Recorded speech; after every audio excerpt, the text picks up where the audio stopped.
शुरू हो गया डिसोल्यूशन का प्रोसेस, शुरू हो गया डिसोल्यूशन का प्रोसेस। आपके सामने क्या होगा, आपके सामने होगी एक बैलेंस शीट, आपके सामने होगी एक बैलेंस शीट कि ये है एक फर्म, अब हम बिजनेस को कर रहे हैं बंद। तो आपको बैलेंसेस दिए जाएंगे एसेट्स और लायबिलिटीज के, प्रॉपर बैलेंस शीट है आपके सामने, और नीचे इंफॉर्मेशन है कि कौन सा एसेट कितने का बिका, किस लायबिलिटी के कितने पैसे देने पड़े। कुछ इंफॉर्मेशन डायरेक्टली गिवन होगी, कुछ इम्प्लाइड होगी, कुछ हिडन होगी, कुछ भी होगी, वो हमें रूल्स बताएंगे कि डायरेक्टली है तो उन्होंने बता दिया क्या करना है, अगर वो नहीं बता रहे तो क्या करना है, उसके भी रूल्स आएंगे।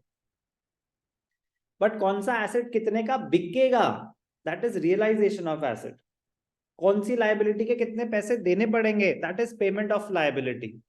Before we start realization of assets and repayment of liabilities, first we need to close all the accounts. First we need to close all the accounts by transferring them to their respective places.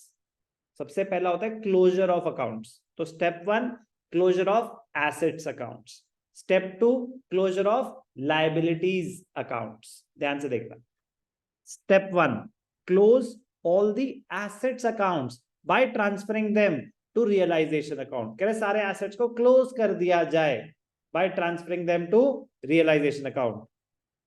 कह रहे all, अभी आ जाएगा कि इसकी क्या exceptions हैं।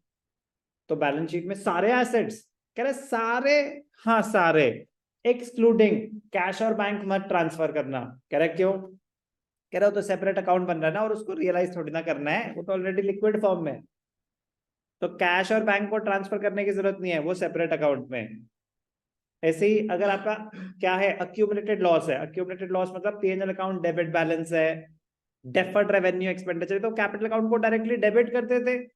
तो यहाँ पे भी वही रूल है, वो कोई एसेट है, वो तो फिक्टिशियस एसेट है, तो फिक्टिशियस एसेट्स ट्रांसफर नहीं होंगे, वो लॉसेस डायरेक्टली कैपिटल अकाउंट को डेबिट हो जाएंगे। कह रहे क्लोज करो सारे एसेट अकाउंट्स। तो एसेट अकाउंट क्लोज करने की जर्नल एंट्री क्या होगी, एसेट्स का क्या होता है, डेबिट बैलेंस या credit balance. All assets have a debit balance. तो जब आप एसेट्स को क्लोज कर रहे हो, खत्म कर रहे हो, तो एसेट्स को क्रेडिट किया जाएगा। क्या किया जाएगा, क्रेडिट। जर्नल एंट्री है realization account debited to assets account, realization account debited to assets account. all the assets will be transferred at their book value।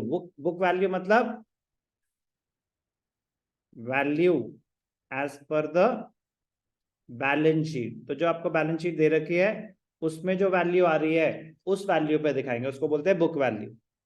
Correct कर दो सारे एसेट्स ट्रांसफर, एक्सक्लूडिंग कौन से, तो अगर आपका फर्नीचर है तो एंट्री हुई रियलाइजेशन टू फर्नीचर, बिल्डिंग है तो रियलाइजेशन टू बिल्डिंग, डेटर्स भी ट्रांसफर होंगे, प्रीपेड एक्सपेंसेस भी ट्रांसफर होंगे, all assets will be transferred. Entry समझ आ गई, realization account debited to respective asset account. क्या ट्रांसफर नहीं करना, कैश और बैंक नहीं करना, क्यों, कह रहे वो सेपरेट अकाउंट है उसका, वहां पे दिखाएंगे। अक्यूमुलेटेड लॉसेस यहाँ पे ट्रांसफर नहीं करने, वो कहां जाएंगे, कैपिटल अकाउंट में डेबिट बैलेंसेस।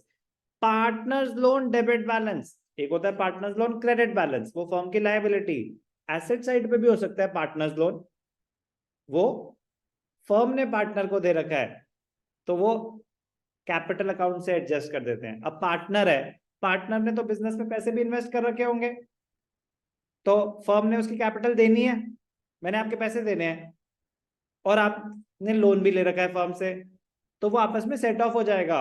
मैंने आपके देने हैं 50,000 और आपने फर्म के देने हैं 20,000 या 60,000, वो तो बाद में देखेंगे ना उसको कैसे सेट ऑफ करते हैं, बट ये आपस में सेट ऑफ हो जाएंगे।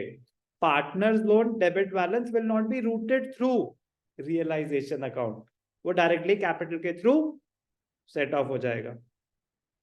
सर लेकिन पार्टनर्स लोन का तो सेपरेट अकाउंट बन रहा है, वो उस पार्टनर्स लोन का बन रहा है जो एक लायबिलिटी थी, वो उस पार्टनर्स लोन का सेपरेट अकाउंट बन रहा है जो लायबिलिटी थी। ये एसेट्स की बात हो रही है कि जो आपके एसेट साइड पे आ रहा है।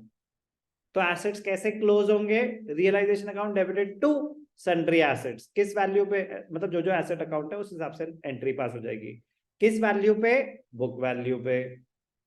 कह रहे हो गए सारे एसेट क्लोज, कह रहे सारे हो गए, बट यहाँ पे ध्यान रखना है कि रियलाइजेशन में कौन सा एसेट ट्रांसफर नहीं करना। कैश और बैंक नहीं करना, पार्टनर्स लोन डेबिट बैलेंस नहीं करना, अक्यूमुलेटेड लॉसेस फिक्टिशियस एसेट्स यहां पे ट्रांसफर नहीं करने, वो डायरेक्टली कैपिटल अकाउंट को डेबिट हो जाएंगे। Clear? Step 1 closure of assets.